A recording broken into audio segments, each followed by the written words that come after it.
find healthy ways to reward yourself. Dogs learn tricks because they get rewards.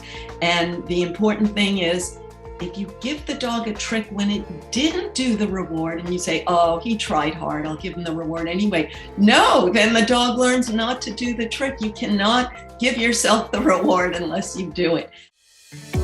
Welcome to the Lifestyle First podcast, discussing lifestyle medicine and making self-care as easy as 1, 2, 3.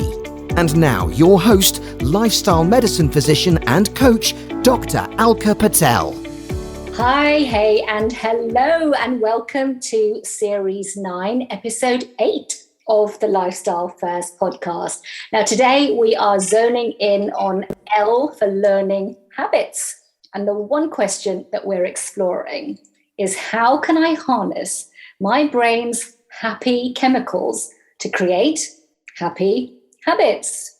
Now, to help me answer that, I have with me Dr. Loretta Breuning. Dr. Breuning is founder of the Inner Mammal Institute, which she'll be telling us more about. And she's also Professor Emirata of Management at California State University. And additionally to that, she's also the author of many, many personal development books, including one of my favorites, which is Habits of a Happy Brain. So hello, Loretta. Really am delighted to be speaking with you today. Hi, it's nice to be here. Absolutely.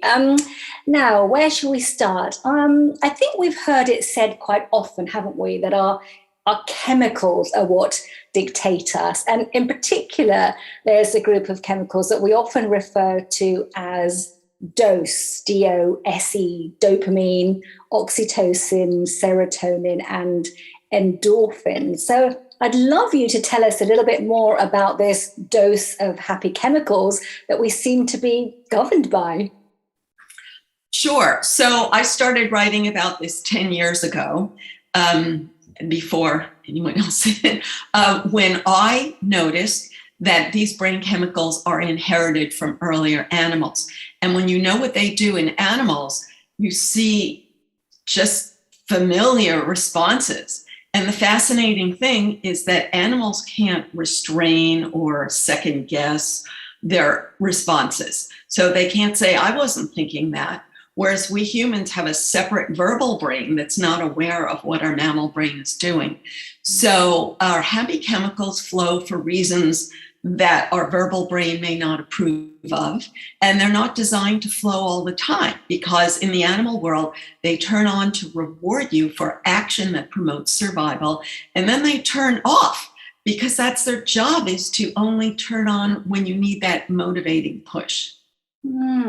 That's really interesting, because we've got this sense of the pursuit of happiness, in the sense that our reward chemicals and our happy chemicals should always be switched on. But you're saying that doesn't actually fit with how life is designed. Why is that?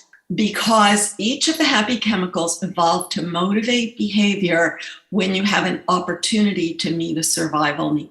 So if they were on all the time, they would not be motivating. A simple example is I love to go and visit monkeys wherever I can, and they have big signs, do not feed the monkeys. Because if the monkeys get used to being fed, then they won't search for food, and they'll actually lose the skill of searching for food. So when a monkey is hungry, looks for food, its happy chemicals turn on when it sees food. Then it gets more happy chemicals when it takes a step and another step. So those chemicals evolve to motivate action. If they were just on all the time, then you wouldn't take the action and meet your needs, which may remind you of a teenager, who maybe sits and expects to be happy without taking any action. Yeah, okay. So I completely understand that. So there's something there around perhaps that survival instinct, which means that we've got to take action as well in what we do. So can you perhaps break down these 4 chemicals, which I know you write about extensively in your book, and just perhaps identify for us what part each of them play in our happiness, in our motivation, in our drive? What is it that they're each providing separately? Sure. So dopamine is the good feeling that you're about to meet a need. So a simple answer would be that if you were thirsty in the desert and you saw an oasis in the distance, your dopamine would feel on and you would feel great. And that would actually provide the energy that you need to walk toward that oasis, even with great excitement, despite the fact that you're still just as dehydrated as you were a moment ago. So it's sort of like releasing your reserve tank of energy. And that wouldn't be good for you if you just got excited every minute about everything. The idea is to release your reserve tank of energy when there's information inputs that make it fit your real needs. You could see why also triggering dopamine with cocaine is a bad idea. Now, oxytocin is the chemical that's often called the bonding chemical or love hormone. And people often in the modern internet philosophy associate it with hugging. But in the animal world, animals seek herds and groups to promote survival. When you have social support, you can let your guard down and relax enough to eat. But we have unrealistic expectations in the modern world that other people should make you feel supported all the time. But and it's like their fault if you don't feel safe. But in the animal world, you can see that it's really a selfish motivation, that if an animal is chased by a predator, it runs to the group for safety. It tries to push its way to the center of the group, which then puts others at risk. And so when you're in a group and you feel that little bit of tension, like they're out for themselves, you have to understand that your mammal brain is doing the same thing. You just don't like to see it, but you like that feeling of social support, but it's really protection that the inner mammal is looking for. Now, serotonin is sparked by the feeling of confidence in your own strength. Now, that sounds nice, but in the animal world, the animal that is in the position of strength gets the banana, gets the mating opportunity. And when an animal is in the one down position, it actually gets bitten if it reaches for a banana or a mating opportunity. And it doesn't want to get bitten because that would be a survival threat. So it withdraws and looks around for an opportunity to be the one-up guy. And you can see how people are always looking around for that opportunity to be the one-up, the person in the position of strength. And that feels good. Like even if you're playing poker and you draw a good card, you're like, okay, now I'm in a position of strength. So we like that feeling. It's natural and normal. And yet we don't like to admit to it, even though we easily see it in others. And one more thing, like the complication of all of this is, again, that each of these chemicals is released in short spurts and then it's gone. And then you're like, what happened? What's wrong? And that's why you're always looking for ways to stimulate more. Yeah. So there's so much correlation from what you've described, from mammals, animals to humans. Of course, we are mammals ourselves, of course, as well. But we've got that other layer. You talked about it right at the beginning about that verbal brain. So is it really possible for us then to train our brains when we've got all this other information coming to us as well? How do we train our brains with habits so that we can turn on these chemicals when we need to? Sure. So here's the complication. Your chemicals are controlled by your mammalian limbic system, which does not control language. So it can't tell you in words why it's releasing a happy chemical. Mm-hmm. So because you don't know why it's released, you come up with an explanation with your verbal brain, which takes in influences from how other people explain their feelings, which a common example would be, it's your fault I got upset, So because we don't know why our mammal brain released a certain feeling. So we can train our two brains to work together, but it starts with acknowledging and admitting that your inner mammal exists, which means to know that you are highly influenced by these chemicals. They create a sense of urgency because that's their job, and that your verbal brain is not the whole story. And in fact, it's really a small percentage of the story, and it's only guessing at what's going on. But your inner mammal has been trained by past experience. And what your verbal brain can do is feed your inner mammal a new experience. you're always filtering experience because there are more inputs than you can process, and you can use your verbal brain to shift your focus. And then when you feed your inner mammal new experiences, it builds new wiring, and your inner mammal is ultimately in charge of your body, because that's the layer between, you could say, the top layer, the middle layer, and then the body, the spinal cord. Right. So it's really that filter system for your experiences that you're describing. So back to something you mentioned a little bit earlier then about strength and that need to feel strength. I know in another of your books, the status games, you talk about our strive for strength and status as part of our survival instincts. I'd love to hear a little bit more about that, because this idea of keeping up with the Joneses, for example, and displaying that status and having that sense of strength in a social crowd can be something that actually causes more stress and anxiety and worry. And I certainly see this a lot, but actually, as you described, it's nothing more than a survival instinct. So how do we utilize this for benefit rather than harm? Great. Well, the first step, of course, is to acknowledge that we're creating this ourselves, whereas we're usually taught to blame it on others.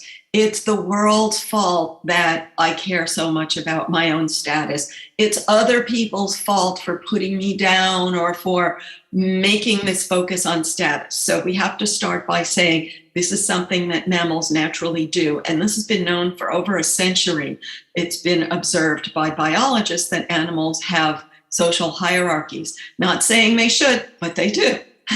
So, not saying we should, but if you feel like other people are judging you and rating you, you can notice that you are playing the game yourself, that you're investing in it, that you're caring in it, that you're focusing on it.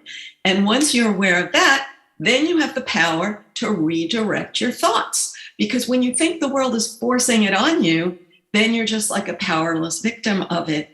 But when you know that you're creating it yourself, then what I use the simple example is you can put yourself up without putting others down. And you need to put yourself up because that's what stimulates serotonin. But if you need the world to applaud you before you could put yourself up, you're going to be disappointed, because almost everyone in human history that we've known about that we applaud was not applauded while they were alive. They were constantly criticized and lived in fear while they were alive.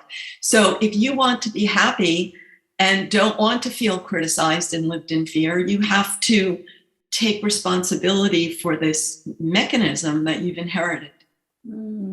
Thank you for sharing with us, because I think that awareness that actually this is part of the way that we're wired and what the purpose of these chemicals are is that first step into understanding that actually now I do have a choice more than I realized about what I do next. But there will be people listening, I'm sure, that will say, okay, I get it, but actually this is easier said than done. How do I actually train my brain to make sure that I get the right dose of those dose chemicals at the right time? So what would you say to that?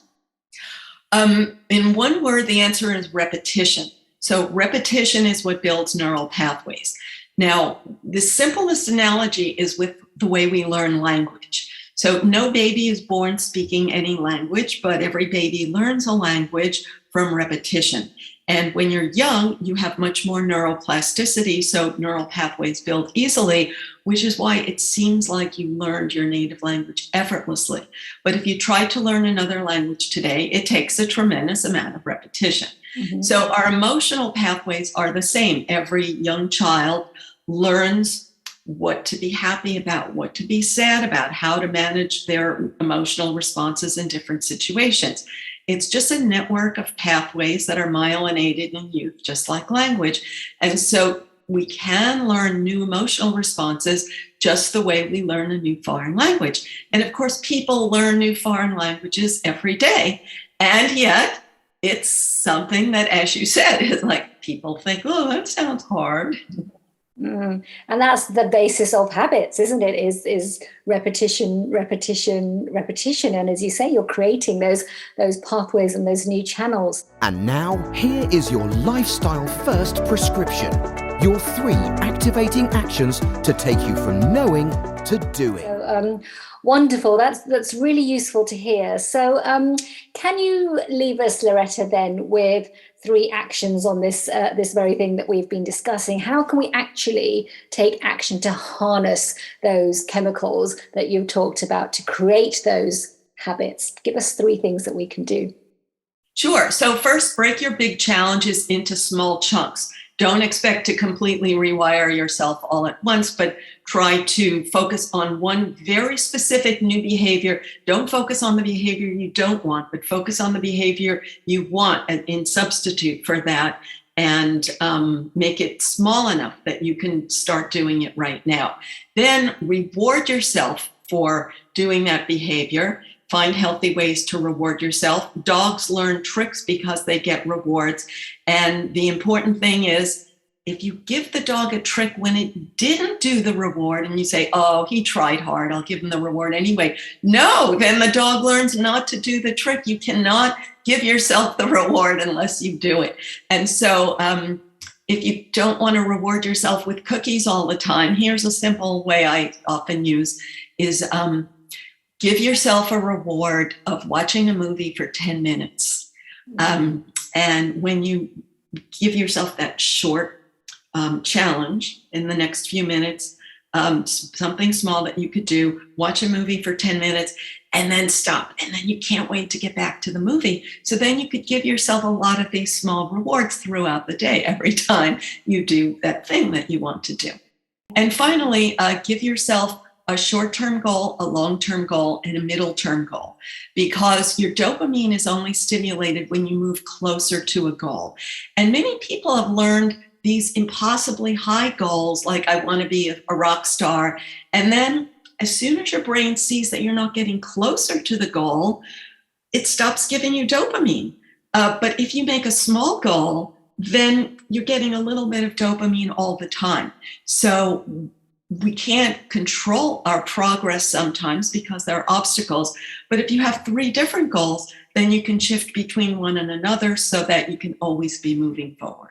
Oh, wonderful. You know, Loretta, so much of what you said is just immediately resonating with me. I've got 2 little dogs by my feet, and that temptation to continuously treat them. My daughter's listening to this. She knows, don't do it, Mom. So thank you for sharing that. It's funny. And I love the idea of that reward. And I have to say, it absolutely works. For me at the moment, I'm trying to up my exercise game and my exercise level. And the one thing that I love doing is listening to TEDx talks. And so I've combined the 2 together. My reward for exercising is I'm only allowed to watch and listen to a TEDx talk when I've been exercising. And it's such a strong driver because there's this real connection. And so I love that. And I don't think we do that enough, do we? That sense of reward and enjoyment to just further fuel these chemicals ourselves. Yeah. Exactly. I discovered this by accident because I always listen to a book when I'm on my walk, and I have some steep hills on my walk. And I've noticed that if I'm in a book that I don't really like, the hill seems really hard. And when I'm in a book that I like, the hill seems really easy. So I decided I should only listen to books I like. I love that. And that comes back to what you said right at the beginning, is create this awareness. You have to have that awareness about yourself to even recognize that and then take the actions to change that, of course. Oh, amazing. Thank you so much, Loretta. I'm sure there will be people listening who'll want to tap into so much more of your fascinating work. So tell me, what's the best place to connect with you? InnerMammalInstitute.org. InnerMammalInstitute.org. Wonderful. And I have lots of free resources. I have a 5-day Happy Chemical Jumpstart that you can opt in for with your email that explains each of the happy chemicals in one email for 5 days. Oh, amazing. Fantastic. And I've seen your resources, and there really is such a wealth of resource there. So I certainly would recommend everyone to have a look at that site. I should put the details of that on the podcast description. But thank you so much. It's been a fascinating conversation, and really it leaves me just to wish everyone listening a happy, healthy day. Thanks for joining us on the Lifestyle First podcast. Don't forget to subscribe and share. To learn more, please visit www.dralkapatel.com.